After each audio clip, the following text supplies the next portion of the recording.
We are now down to our last paper of the session, and this is going to shift gears significantly from environmental, human environment type themes of the presentations we've been hearing thus far. And then now we're going to move more to visualization and specifically to the 3D GIS Karkemish project. And the presentation will be made by Jacopo Monastero, affiliated with the University of Bologna. The title of his presentation is Conceive, a new dimension of documentation, 3D management at Karkemish. Hi, Jacopo. Hi, Tim. Turn it over to you. Thanks for the introduction. Okay.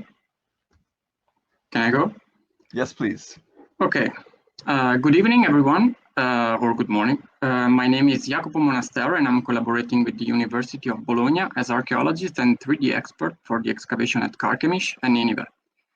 During the last year, together with Crane, we have started an interesting collaboration for a visualizing project, experimenting three-dimensional graphic to analyze, reproduce, and simulate archaeological contexts. We will start from a brief overview about models acquisition methodology and analysis, to conclude with some interesting perspective and possibilities offered by a recent development inside the game engine scene. Do not be misled by name, since these engines are incredibly powerful tools, which already have a strong impact in computer graphics. 3D documentation is basically the capability to reproduce inside the digital three-dimensional environment real objects and contexts acquired through different technologies. For archaeology, generally photogrammetry and laser scan. Both methods are good and have their strengths and weaknesses, so the choice between one or the other is mainly driven by each type of project. In our case, all models we are going to see in the next minutes were all produced with photogrammetry for three main reasons. First, the extreme versatility of this solution, allowing to produce models of entire areas as well as small objects. Second, the necessity to reduce the acquisition time during field operation without spending a large amount of money for high-performance machines. And third, the possibility to acquire high-quality models and textures at the same time. This is true also for some types of laser scanner equipped with high-resolution camera, but again, they are quite expensive. All the equipment used is the standard for photographic documentation with no need of further investment, aside from photogrammetric software.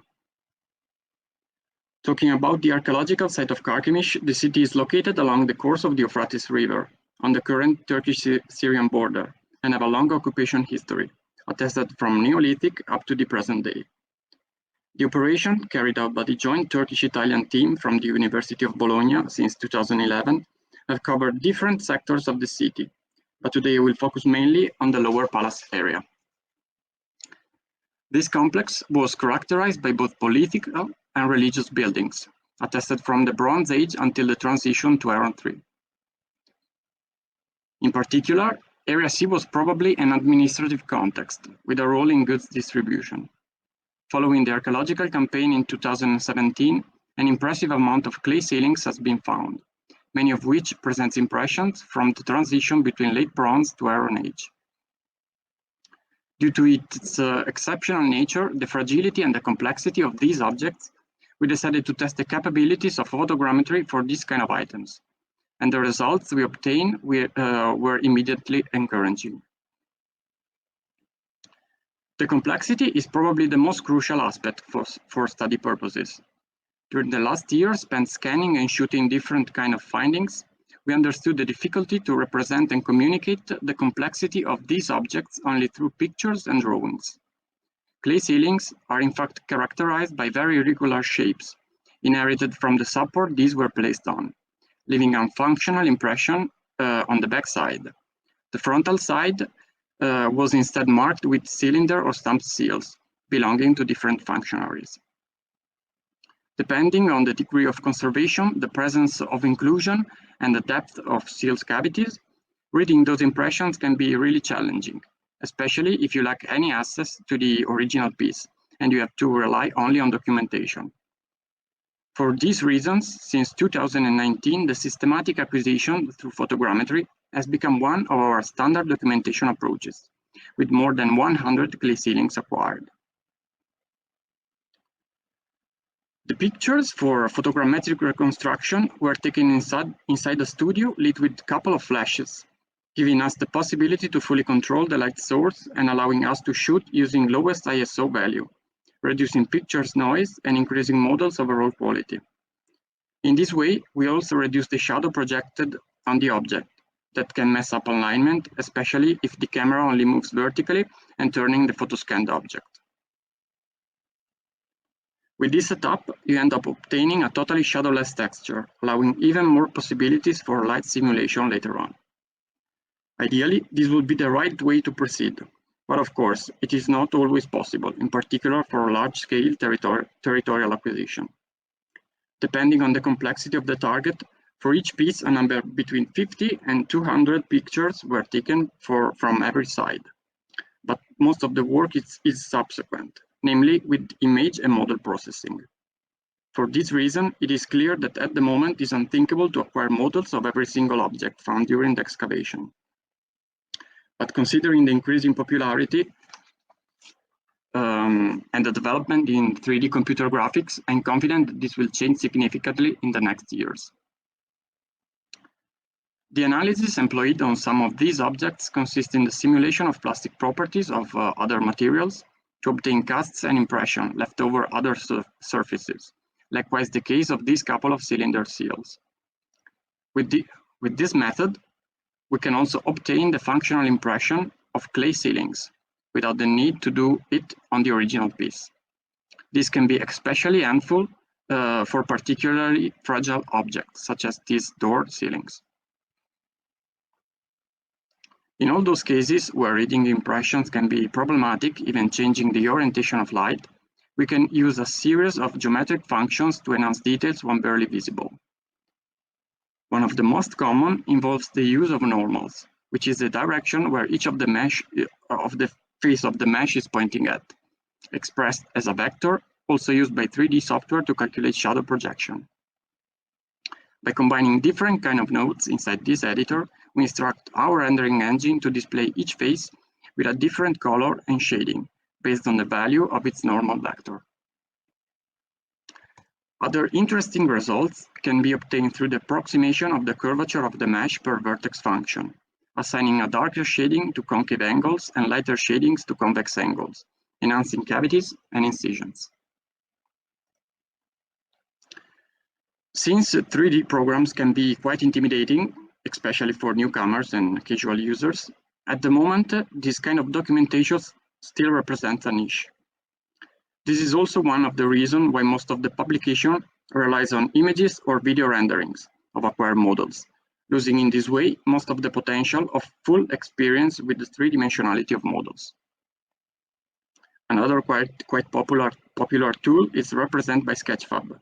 It is a platform with a user-friendly interface that allows to upload static meshes, giving users the possibility to experience even highly elaborated models. But even if this is a very useful tool, for archaeological purposes, it can be used mostly as a virtual museum. In fact, there's no real possibility to navigate or interact with the inspected scene. The final goal of this CRANE project is to bridge all these gaps and possibly find a way to fully integrate 3D graphics inside standard archaeological workflow. For these reasons, finding an efficient way to put together different sorts of documentation from 3D to more standard 2D and textual in a single interactive and easy-to-use platform was the main point to start from.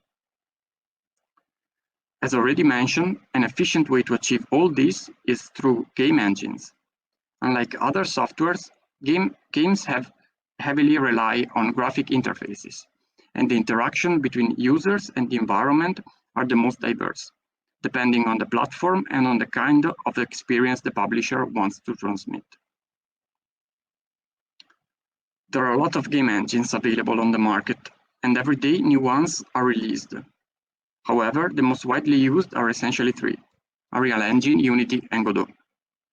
They have been on the market for a while, Unreal since 1998 and Unity since 2004, but they have become widely known in the last year with increasing interest of industries outside game development.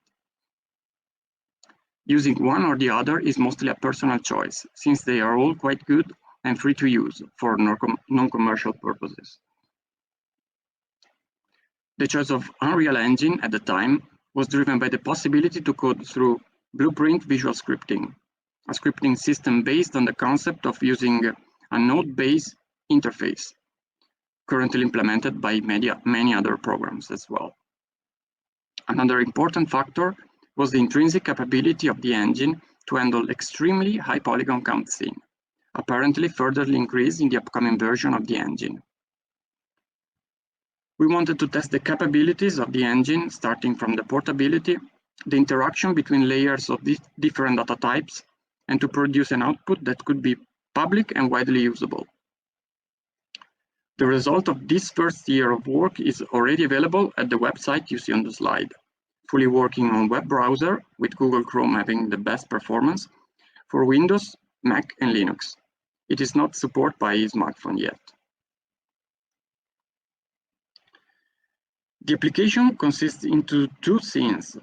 The first allows the user to walk around the lower palace area of Karkemish, reintegrated with the photogrammetric models of the original decorated orthostats removed from the site during the last century and currently preserved at the Museum of Anatolic Civilization at Ankara. The second allows the user to scroll through a list of orthostats and visualize them individually, with the possibility to enhance details by changing light source direction. Both relies on inspection system for the orthostats, exposing data, information, and pictures recovered from the Karkemish volumes by Hogarth, Woolley, and Barnett, and collected inside spreadsheets. The generated application has been packed in HTML5 format to be published online, but the solution has led to some side effects. The most severe was the necessity to keep the face count of each model as low as possible, to reduce loading time for users, but also due to some WebGL limitation. These graphic libraries are in fact unable to render overly complex meshes. For my experience, packing projects containing meshes which count more than 65,000 vertices automatically produce bad deformations. If this last restriction can be bypassed with a few workarounds, for example by breaking up complex models into smaller to avoid this vertex count limitation, others are persistent. Alternatively, is available another type of technology for online publication, which eliminates most of the already mentioned problems, allowing to run the application on local server and streaming the rendering to user devices. With regard to Unreal Engine, this kind of technology is called pixel streaming. The downside of this method are, on the one hand, the high cost of graphic cards needed by the server to run multiple sessions of the application, and on the other hand, the necessity of a stable internet connection between the server and user device in order to avoid annoying delays. For all these reasons, distributing downloadable application is probably the best way to experience a product like this at the moment. The experience gained during the last year has been fundamental for a better understanding of how the engine works and its potential for further development, in particular to create efficient relations between different datasets for something like a three-dimensional GIS. As a matter of fact, the reality of archaeological excavation is quite complex, composed by a very dense layering of data, and sometimes it can be hard to recall precise information, especially years after the operation, and if the excavation was carried out by someone else. For this reason, a graphic interactive representation can be very helpful to collect and contextualize all the data produced during field operations. The architecture of the application which I'm going to show you has been created by breaking up the structure of archaeological dataset of sea center area and associating different types of variables to all data types collected: textual, numeric, 2D images, and 3D meshes. For this purpose, data structures and data tables are exceptional. In this early stage demonstration, the program reads the name of the active stratigraphic unit, and then, after having checked inside each of the materials database currently implemented, it retrieves all the associated data. At the moment, only the spreadsheet of decorated bulle has been inserted, So by checking the voice relative, the mesh associated is spawned inside the three-dimensional world, exposing the other register parameters as well.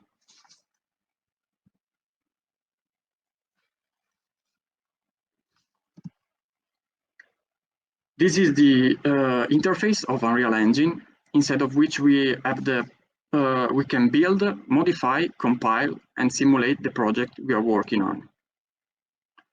Once start the simulation, we have the possibility to navigate through the acquired model of sea area.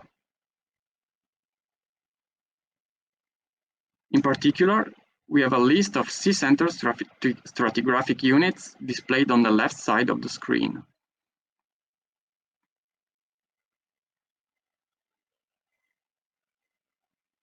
Materials data, by checking each layer name, the associated mesh is added to the viewport, to the intended position. And at the same time, a submenu of material finds is integrated inside the panel. Materials data are retrieved from the implemented databases and added to the viewport. So by checking clay ceilings voice, for example, dynamically an array containing all the clay ceilings found inside the active layer is added to the panel.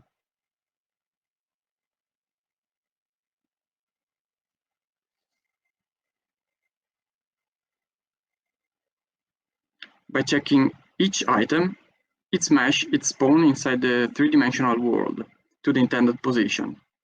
And using the shortcut I, we have the possibility to inspect the item. And at the same time, other related statistics are added on the right side of the viewport.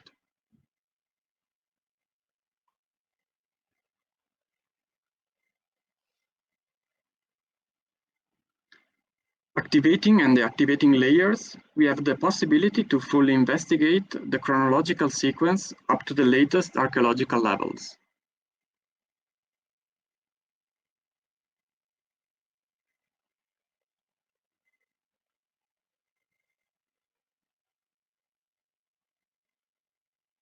In this way, we can visually preserve all the destroyed stratigraphic units and their relation with the recovered materials.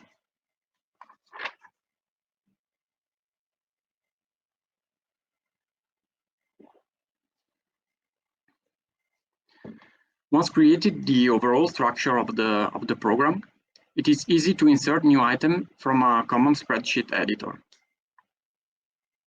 In our case, by using the data table of a stratigraphic unit, we have the possibility to add new items, prefix, number, and position.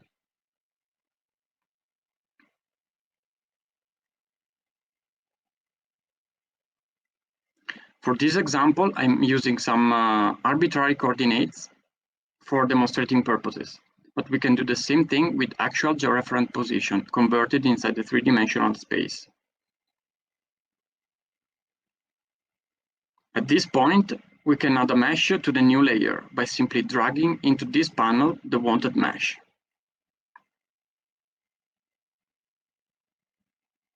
Now, starting a new simulation, we notice that on the left side, inside the stratigraphic unit panel, the new layer has been inserted on the bottom of the list.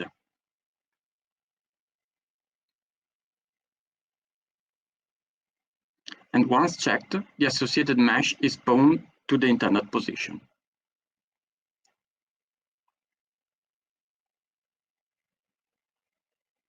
Since no reference to this new layer is found inside the material database, even checking clay ceiling voice, no item is added to the list. We are deeply convinced that this kind of holistic approach allows an easier and more efficient organization of a complex multi-layered system, which will also lead to a better understanding of the archaeological context. As we have seen, the overall structure is not bound exclusively to photogrammetry or 3D models, but it can be very useful also in case of legacy documentation that relies mostly on drawings and pictures, helping the comprehension by visualizing space and chronological sequence. But not only local small-scale projects can be produced. Thanks to the effort made during the last year by some leading companies in geospatial technologies, such as Esri and Cesium. Some very promising plugins for 3D world projection and localization has been released, now available for free inside the Unreal Engine. I have not had the chance to dive deep into them yet, but I think this could be game-changing also for regional and worldwide scale projects. Thanks for the attention. Thank you, Jacopo. It's wonderful, amazing material, and it's also remarkable how much you've been able to accomplish in a relatively short period of time. In anticipation of hopefully more questions, I'd like to start with just a basic one regarding the choice of the software platform that you've used. You mentioned Godot and Unity, as well as Unreal, and you said it was a matter of personal choice. But I'm wondering if, since I think, at least from what I know, the Unity tends to be the one that more people use these days. Not saying it's necessarily better, but I'm just curious whether you would like to give more of the rationale or reasons that you, for why you chose to go with Unreal. Well, for instance, Unreal Engine is capable to handle a higher amount of polygons for the scene. So actually, you can create higher quality scenes and layering, higher quality meshes. So I think it can be very useful for a very elaborated scene. Of course, Unreal Engine is used more for AAA games, which are the very complex games. So his overall structure is bulletproof, let's say, for heavy weights. And also, I think it's the fact that it is easier to use since we are archaeologists and not programmers, and I think that also the fact that a platform is easier to use, it's a good point. And also, by the way, it's a good thing to have not just one. How can I say? One power. Two poles. It's better than one. Okay. There are a number of questions coming in the chat. First one, fantastic work, congratulations. And the question is whether or not what you've built is also searchable. Can you find a particular small find, for example, through a text search field? Yeah, actually, for the application that is already available online, maybe I can.